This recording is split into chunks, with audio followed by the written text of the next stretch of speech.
In a world before written history, on a continent of ice and stone, two distinct kinds of humanity began to share the same ancient lands. They were the Neanderthals, undisputed masters of the cold, their powerful lives carved from flint hide and unwavering strength. But new minds were arriving in these lands.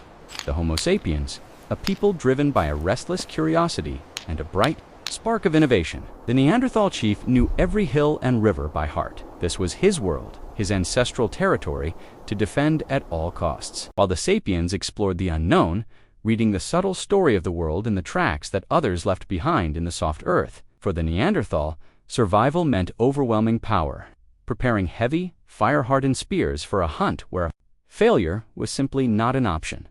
Their charge was like the force of nature itself, a coordinated assault of brutal strength against the true giants of the Ice Age.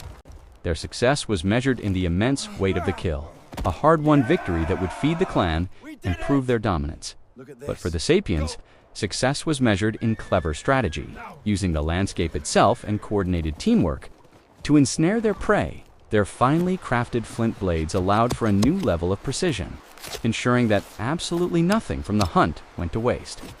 The Neanderthal found shelter within the bones of the earth. Their incredible resilience, a roaring fire against the world's bitter and unforgiving cold, while Homo sapiens chose to build their own shelters, their ingenuity allowing them to adapt to the world rather than merely endure it. Neanderthal tools were brutally simple and effective, a technology perfected over 100,000 years of unchanged tradition. The sapiens' innovation, however, was restless, crafting delicate tools like bone needles that would unlock a more adaptable future. Within the close-knit Neanderthal clan, powerful, unspoken social bonds were the very bedrock of their long-term survival. For sapiens, a vibrant culture was born around the communal fire, weaving stories and symbolic art into the fabric of their tribe. Neanderthals gathered the resources they needed from the land with a display of raw, tiring, and formidable strength. Sapiens, in contrast, created tools to solve problems, making their work far more efficient through careful planning and cooperation. And then, one fateful day, an unfamiliar sign, a single footprint, slender and strange, in lands the Neanderthals had always thought were theirs alone. For the very first time, they saw each other across the distance asterisk at a vital watering hole. Two worlds nearly collided over the most precious resource of all, the water that granted life itself. A single piercing gaze across a sun-dappled clearing confirmed the startling truth. They were, finally, no longer alone in this world. The Neanderthal response to this challenge was clear and powerful, a display of dominance, a raw and intimidating warning to the intruders.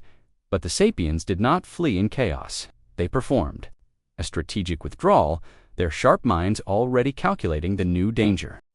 Believing in their power, the Neanderthals prepared a deadly ambush, relying on the brute force and surprise that had always served them.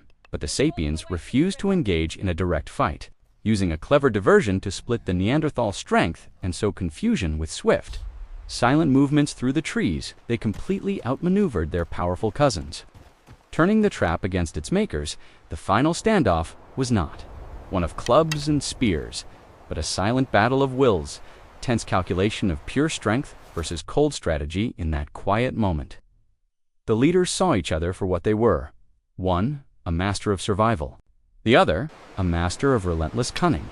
A single, finely crafted tool was left behind on the ground, and to surrender but a complex message, a symbol of a different kind of power. The Neanderthal approached the strange offering not with aggression, but with a cautious curiosity for this new and unpredictable intelligence. With a silent, mutual understanding of the other's capabilities, both groups turned away. A truce declared without a single word spoken, the ancient land fell quiet once more, holding the unanswered, lingering question of what would happen when they met again. So, in their shared world, they would leave behind a single shared legacy, the complex and enduring story of humanity itself. Who would win, or in the end, would they learn to survive? Together,